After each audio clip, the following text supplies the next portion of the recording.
નાંદેજ ન્યૂઝમાં આપનું સ્વાગત છે। નાંદેજની પ્રાથમિક શાળા ખાતે શિક્ષક દિવસની ઉજવણી કરાઈ। નાંદેજ પ્રાથમિક શાળા ખાતે માનનીય ભારત રત્ન ડોક્ટર સર્વપલ્લી રાધાકૃષ્ણન પૂર્વ ઉપરાષ્ટ્રપતિ અને રાષ્ટ્રપતિ કે જેઓ એક આદર્શ શિક્ષક હતા, તેમણે પોતાના જન્મદિવસે બાળકોને શિક્ષક બની શિક્ષણ કાર્ય કરવાનો જાત અનુભવ પૂરો પાડવાનું સૂચન કર્યું હતું। તેમના આ શબ્દોને ચરિતાર્થ કરવા પીએમની નાંદેજ પ્રાથમિક શાળા ખાતે તારીખ 5 સપ્ટેમ્બર 2024ના રોજ બાળકોને ભાગ લઈ ઉત્સાહભેર શિક્ષક દિનની ઉજવણી કરી હતી। આચાર્ય તથા શાળા પરિવારે સૌ બાળક શિક્ષકોને શુભકામનાઓ પાઠવી હતી। તેમણે પોતાના વિદ્યાર્થી કાળના સંસ્મરણો વાગોડીને જણાવ્યું કે કેટલાય શિક્ષકો સ્વખર્ચે બાળકો અને શાળાને કંઈક વિશેષ આપવાનો પ્રયત્ન કરતા હોય છે। વડાપ્રધાન નરેન્દ્રભાઈ મોદીના માર્ગદર્શનમાં અમલમાં મુકાયેલી નવી શિક્ષણ નીતિ જ્ઞાનની પરિભાષા વધુ વિસ્તારશે અને શિક્ષકો એમાં મહત્વનો ફાળો આપશે। સરકારી શાળાઓની જેમ જ ગ્રાન્ટેડ શાળાઓના શિક્ષકો અને આચાર્યો પણ પૂરતી જહેમત ઉઠાવીને શિક્ષણ કાર્યની જ્યોત પ્રજ્વલિત રાખે છે। એટલે જ રાજ્ય સરકારે ગ્રાન્ટેડ શાળાઓના વિકાસ માટે ₹250 કરોડ ફાળવ્યા છે।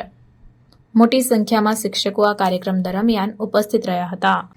આજરોજ ડોક્ટર સર્વપલ્લી રાધાકૃષ્ણનના જન્મદિવસ નિમિત્તે શાળાના બાળકો જાત અનુભવ મેળવવા માટે શિક્ષકો બનેલ છે અને એમાં અમારી શાળાની ધોરણ 4ની 12કી અને આજના આચાર્ય શ્રી ઐશ્વીબેનને ખૂબ ખૂબ શુભેચ્છાઓ અને સાથે સાથે શાળામાંથી જોડાયેલા શિક્ષકો, નાના બાલિકાઓ અને વિદ્યાર્થીઓ કે જેઓ શિક્ષક બન્યા છે અને જાત અનુભવ મેળવી રહ્યા છે એમને આજના દિવસે ખૂબ ખૂબ શુભકામનાઓ અને ભવિષ્યમાં સારા શિક્ષક બને, સમાજને ફાયદારૂપ થાય એવો આપણે એમને શુભકામનાઓ આપીએ।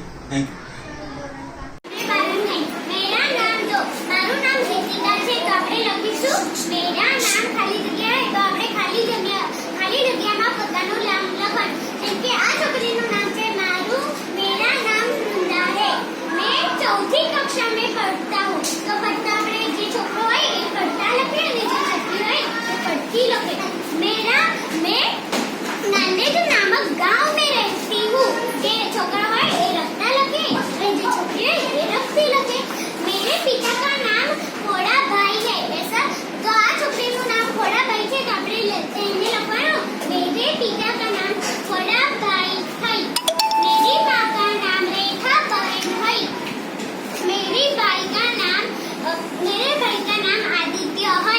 मेरी बहन का नाम ऋतु है, मेरे चाचा का नाम राकेश काका है, मेरी बुआ का नाम सरज बुआ है।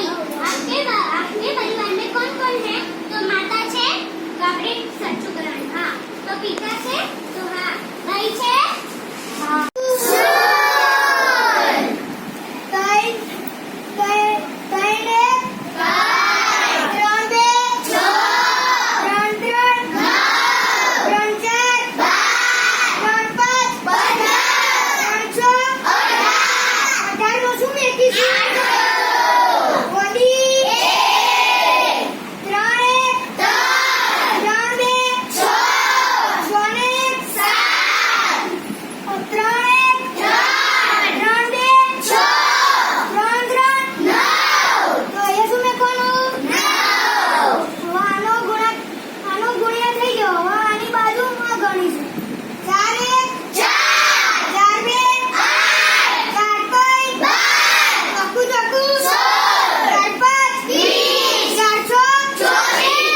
खबरों के लिए चैनल को सब्सक्राइब कीजिए।